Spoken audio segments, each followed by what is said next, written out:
Hello everyone. चलिए आज हम फिर से आए हैं एक बार ये कक्षा 7वीं के भूगोल विषय के चैप्टर 2 हमारे पृथ्वी के अंदर। तो पृथ्वी एक गतिशील ग्रह है। इसके अंदर और बाहर निरंतर परिवर्तन होते रहते हैं। ठीक है, तो वही पृथ्वी क्या है, एक निरंतर गतिशील ग्रह है जो निरंतर गति करते रहते हैं, यानी सूर्य के चारों ओर घूमते हैं। गति के बारे में मैंने क्लास 6 का एक अलग वीडियो बनाया था, जिसे आप लोग देख लीजिए।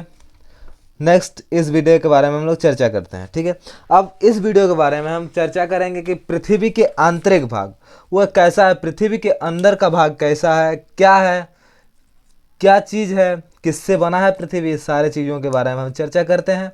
चलिए वीडियो के लास्ट तक बने रहें। देखिए पृथ्वी के आंतरिक भाग, तो पृथ्वी भी एक प्याज की झिल्ली की तरह है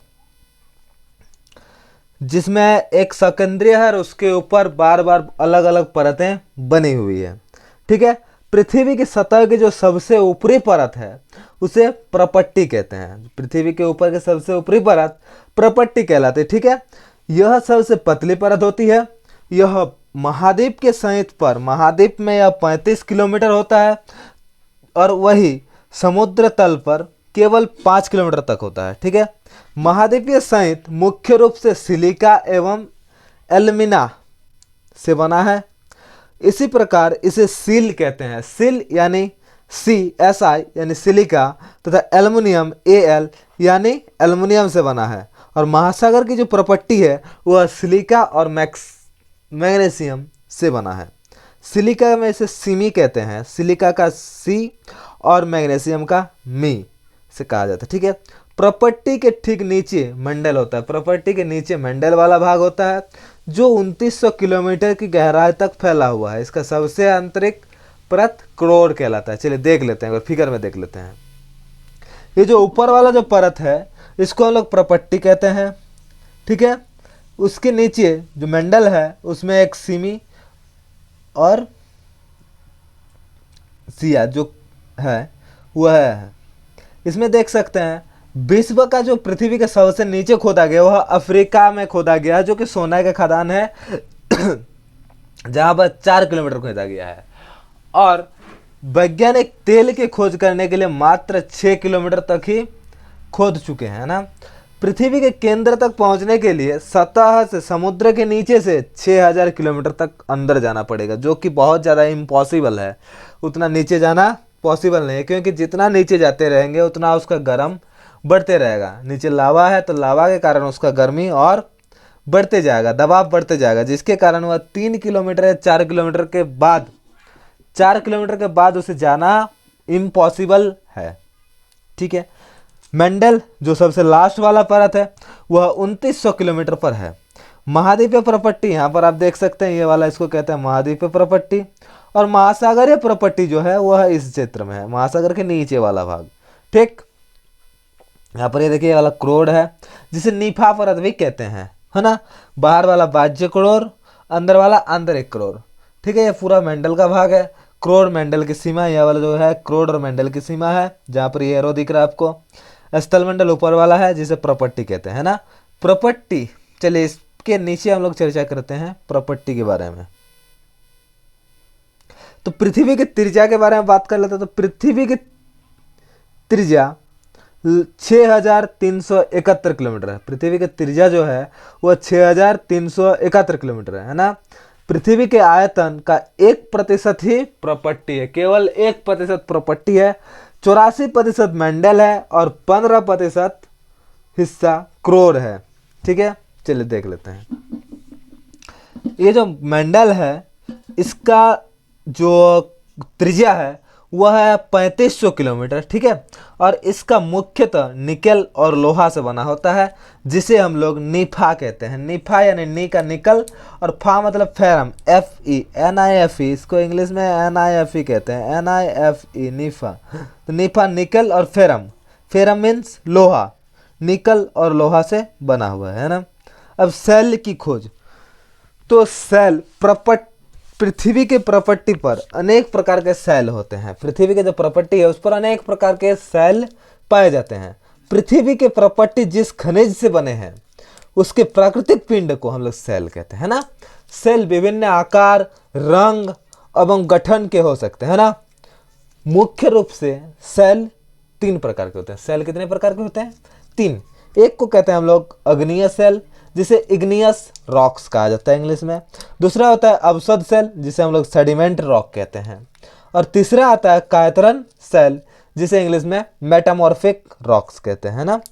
द्रवित मैग्मा ठंडा होकर ठोस बन जाता है। देखिए अब ये अग्निय का हम लोग डेफिनेशन ले लेते हैं। तो जो मैग्मा हमारे पृथ्वी के नीचे अंतरिक्ष भाग में जो लावा है, जिसे मैग्मा कहते हैं, वह मैग्मा जब द्रवित अवस्था में होता है और ठंडा होकर जो ठोस बनता है, वो जो लावा जो ठंडा होकर ठोस बनता है, उसे अग्निय सेल कहते हैं, है ना। अग्निय सेल 2 प्रकार के होते हैं। एक प्राथमिक अग्निय सेल, इसे प्राथमिक अग्निय सेल कहते हैं। ये 2 प्रकार के होते हैं, जिसे अंतवर्ती सेल और बाह्यवर्ती सेल। ठीक है। इग्नियस सेल लैटिन भाषा के इग्नियस से बना है, जिसका अर्थ होता है अग्नि। सेडिमेंट लैटिन भाषा का सेडिमेंट शब्द से बना है, जिसका अर्थ होता है स्थिर। और मेटामॉर्फिक ग्रीक शब्द से बना है, जिसका अर्थ होता है रूप परिवर्तन। ठीक है। ज्वालामुखी निकलने पर लावा निकलता है और यह लावा द्रव अवस्था पर पाया जाता है। ठीक ना। जब द्रव लावा पृथ्वी की सतह पर आ जाता है तो वह ठंडा होकर ठोस बन जाता है। जब यह लावा पृथ्वी की सतह पर पहुंचता है तो पृथ्वी का वायुमंडल ठंडा होने के कारण वह भी ठंडा हो जाता है और उससे अग्निय सेल बनता है। ठीक है। और जो पृथ्वी के बाहर वाला सेल बनता है उसे बहिर्भेदी अग्निय सेल कहते हैं। उसे बहिर्भेदी, जो बाहर निकलता है वो बहिर्भेदी अग्निय सेल कहते हैं। इसकी संरचना बहुत महीन दानों वाली होती है। उदाहरण के लिए बेसल्ट, ये एक बेसल्ट का उदाहरण है। बेसल्ट दक्कन पठार पर बैठे बेसल्ट शैली से ही बनी हुई है ना। द्रवित मैग्मा कभी कभी भूपृष्ठ के अंदर ही रह जाती है। जो मैग्मा है वह कभी कभी भूपृष्ठ के अंदर ही रह जाती है और ठंडा हो जाती है। यह ठंडा होने पर अंतर्वर्ती अग्निय सेल बनती है। जो ठंडा हो जाती है तो अंतर्वर्ती अग्निय सेल बनती है, अंदर बन जाती है, इसलिए अंतर्वर्ती सेल बनती है। और इसका एक उदाहरण, मुख्य उदाहरण है ग्रेफाइट। इसका मुख्य उदाहरण होता है ग्रेफाइट। ठीक है। इस सेल धीरे धीरे ठंडा होकर रूप में बदल देता है, इससे ग्रेफाइट बनता है। ग्रेनाइट ही होता है। ग्रेनाइट ऐसे शैली का भी एक उदाहरण है। इसके दूसरा देखते हैं। सेल लुढ़क कर, चटक कर तथा जब टूट जाता है, यह सेल जब टूट जाता है तो उसे अवसादी सेल कहते हैं। इनके छोटे छोटे टुकड़े को अवसाद कहते हैं। और ये जो टूटकर जो सेल बनता है ये अवसाद सेल कहते हैं, है ना। अवसाद सेल कहते हैं। और यह एक स्थान से दूसरे स्थान पर पहुंचकर जमा हो जाता है और जहां पर दृष्ट होकर अवसाद दबाकर कठोर होकर सेल के परत बनता है।